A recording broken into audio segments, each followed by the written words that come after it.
Welcome Year 11 to the P13 Electromagnetic Waves revision lesson. So first of all, what are electromagnetic waves? They are a group of waves that all travel at the same speed in a vacuum. A vacuum is a space that has no particles whatsoever, and all the different wavelengths of the electromagnetic waves form a continuous spectrum. So, electromagnetic waves, they are not vibrations of particles, but vibrations of two fields. One is called the electric field and the other one is the magnetic field. And as I said, they can travel through a vacuum. All electromagnetic waves are transverse waves. That means that the vibration is perpendicular to the direction of energy transfer from a source to an absorber. So for example, a hot object could be the source, and it might transfer energy by emitting, let's say, electromagnetic radiation in the infrared part of it, which is then absorbed by the surroundings. Or perhaps oscillating electrons could be the source in a radio transmitter, and they produce radio waves, which are also in the electromagnetic spectrum, and these transfer energy to a receiver where it causes the electrons in the receiver to oscillate. Now, all electromagnetic waves travel at the same speed through air, as we've said, but also in a vacuum, and that speed is 3.0 times 10 to the power 8 meters per second, okay, or 300 million meters per second. And electromagnetic waves form this continuous spectrum over a range of frequencies. They're basically grouped into 7 different types based on their wavelength and also on their frequency. Now, the human eye can only detect a very tiny part of the electromagnetic spectrum. The only part that we can see with our eye is the part called the visible light. There is such a large range of frequencies because electromagnetic waves are generated by a variety of different changes, and electromagnetic waves travel at different speeds in different materials, which can lead to, of course, refraction between the boundaries of the different materials. Due to their different properties, different electromagnetic waves are used for different purposes that we'll have a look at a little bit later. So, what does the electromagnetic spectrum look like pictorially? Well, we could draw it like this. We have, as I said, the different groups. The one with the largest wavelength are the radio waves, and they can range from 10 to the power 4 meters all the way down to about 1 meter. Then you've got the microwaves, which are having a wavelength of about 10 to the power minus 2 meters. Infrared, which has an even smaller wavelength of 10 to the power minus 5 meters. Visible light, which is 10 to the power minus 7 meters of wavelength. Ultraviolet comes after that, which is 10 to the power minus 8 meters. Then you've got X-rays, 10 to the power minus 10 meters. And the ones with the smallest wavelength, as you can see by the waves being really bunched together, that's the gamma rays, 10 to the power minus 15 meters. So,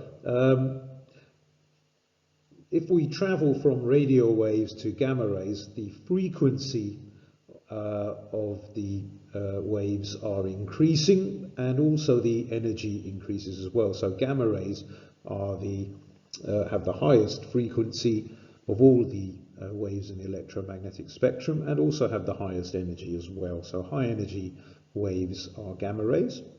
And in the opposite direction, as we can see, the wavelength increases as we go from gamma rays down towards radio waves. Okay.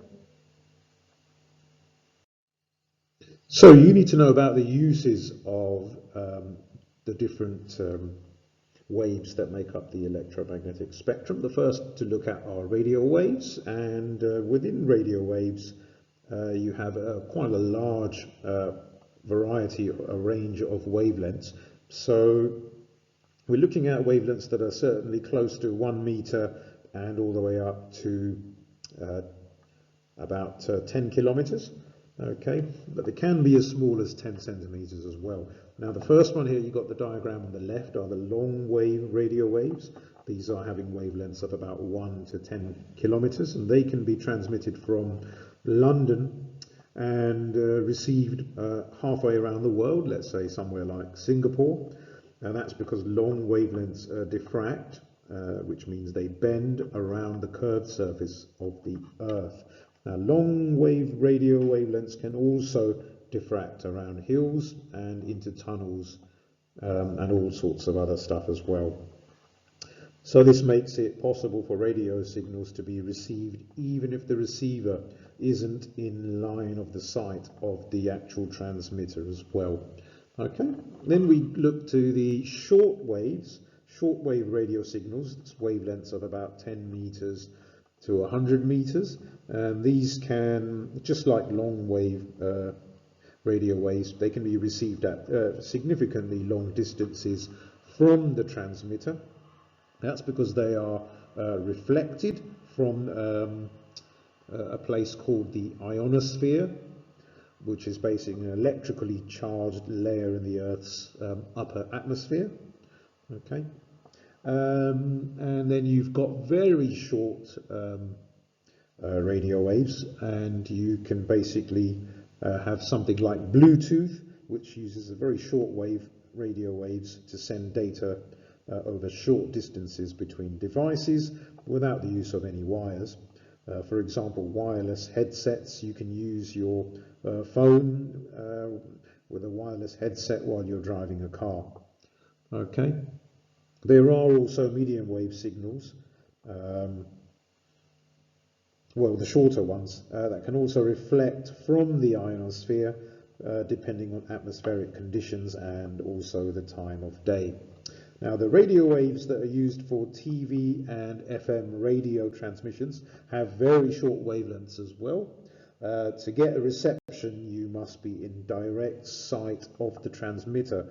The signal here doesn't bend or travel far through buildings. Okay. Now, the next type of waves we need to look at and their uses are microwaves. Okay. Now, the first types of groups of microwaves are those that are not absorbed by water.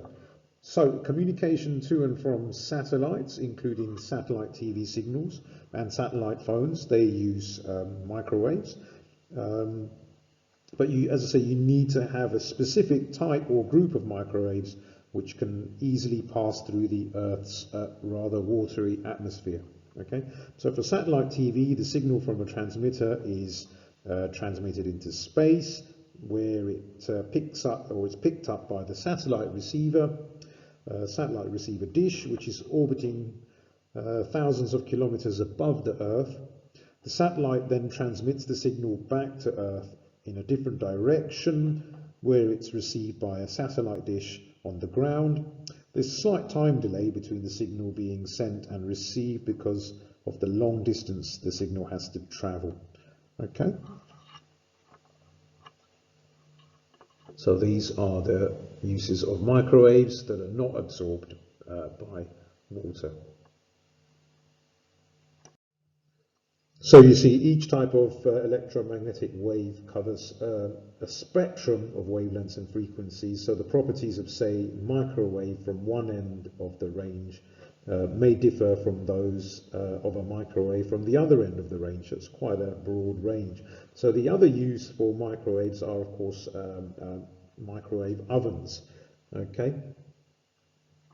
As you saw already in communications, the microwave used need to pass through the Earth's watery atmosphere, but here in microwave ovens, the microwaves need to be absorbed actually by the water molecules in the food, so they use a different wavelength to those used in satellite communications.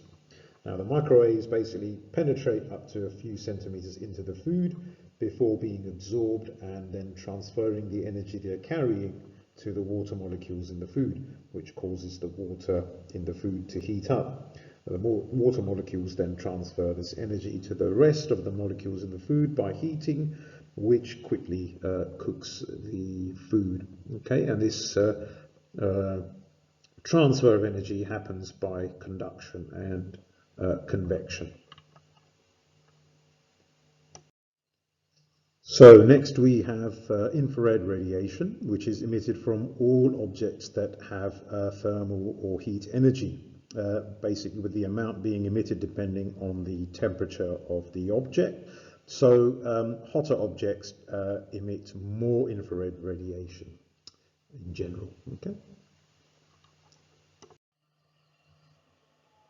Now,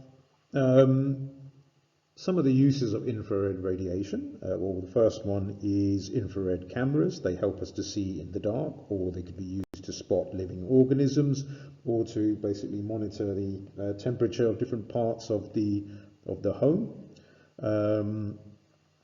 So by using this special camera that can basically detect infrared radiation, we can see which areas are hot and which are cold, by basically measuring how much infrared radiation is emitted. So, for example, if you were taking a look at a living organism such as an animal, the animal would appear very hot and bright, whereas the surroundings that are cooler will appear much darker. Okay.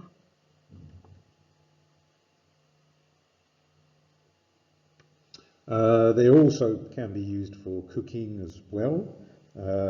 Basically what happens is you heat the metals to very high temperatures in ovens or grills, and then we can make the metals emit lots of infrared radiation, which can heat our food by transferring the heat energy. But you probably note that the infrared radiation doesn't penetrate the surface of the food, which is why you actually find that infrared radiation is used in a toaster, and you end up toasting the bread rather than heating it all the way through. Infrared radiation can also be used in electric heaters. They heat the room in the same way. Electric heaters contain a long piece of wire that heats up when a current flows through it. This wire then emits lots of infrared radiation and a little bit of visible light as well as the wire glows. And the emitted infrared radiation is absorbed by objects as well as the air in the room. Energy is transferred by the infrared waves to the thermal energy stores of the objects as well as the air, causing their temperature to increase. Now we come to the uses of visible light. So basically, fiber optic cables use visible light to transmit data. Okay, optical fibers are basically thin glass or plastic fibers that can carry data, for example, from a telephone or computers, over a long distance as pulses of visible light. They work because of reflection. The light rays are bounced back and forth through this glass fiber until they reach the end of the fiber. And light is not easily absorbed or scattered as it travels along the fiber. And the fiber itself on the outside is protected with a cladding. And yep, there we go, the light ray bounces back and forth along that fiber to transmit data. And this is specular reflection. Okay. So the uses of ultraviolet light. Some people use it to get the suntan. When it's not sunny, then people can often go to a tanning salon where UV lamps are used to give them an artificial tan. They can also be used in something called fluorescence, and this is a property of certain chemicals where ultraviolet radiation is absorbed by those chemicals and then visible light is emitted. That's why fluorescent colors look so bright. They actually are emitting light. Okay. You also find them used in fluorescent lights because they generate UV radiation, which is absorbed and re-emitted as a visible light by a layer of phosphorus on the inside of the bulb. These are also energy efficient, so they're good to use when light is needed for long periods, like in your classroom.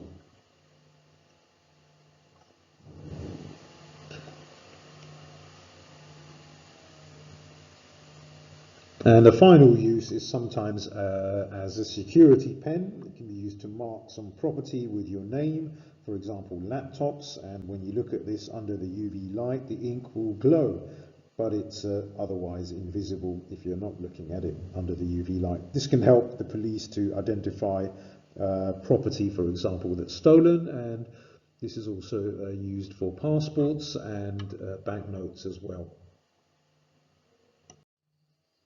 The next part of the electromagnetic spectrum, we look at the uses of X-rays. So radiographers, for example, in hospitals take X-ray photographs of people to see if they have any broken bones. Basically, X-rays pass easily through the flesh, but not so easily through denser material like bones or metal. So it's the amount of radiation that's absorbed that gives you an X-ray image, okay? Radiographers use X-rays to treat people as well with cancer. This is because high doses of these rays can kill all the living cells, so they're carefully directed towards cancer cells to avoid killing too many normal or healthy cells. Okay.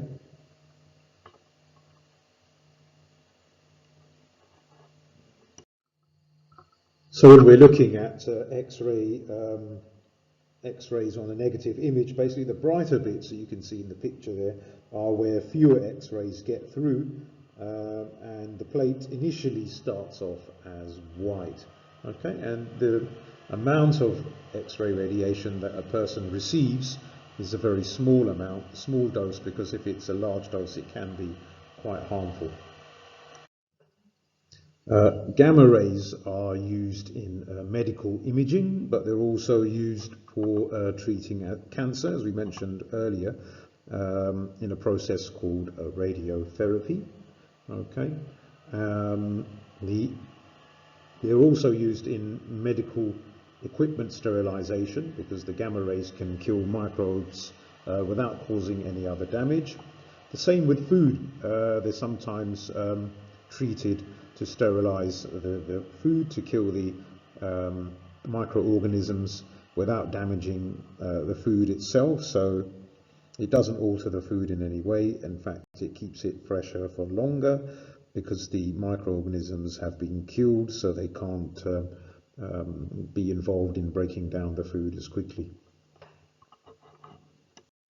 So finally, we look at the dangers of electromagnetic waves. Low frequency waves like radio waves don't transfer much energy, and so mostly they pass through soft tissue without being absorbed, so they're not really harmful.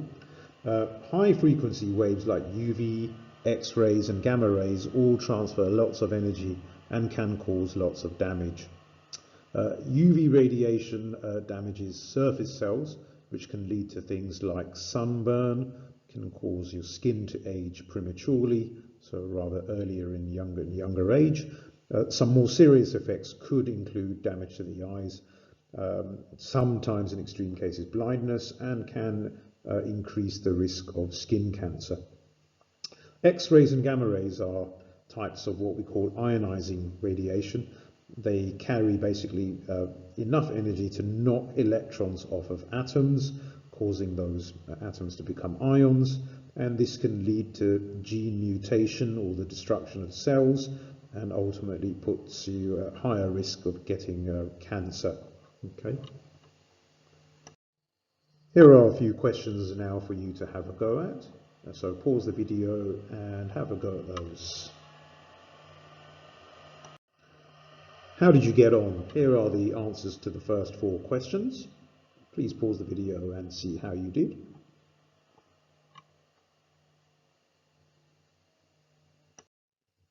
There are some more questions for you, so have a go at this. Pause the video here.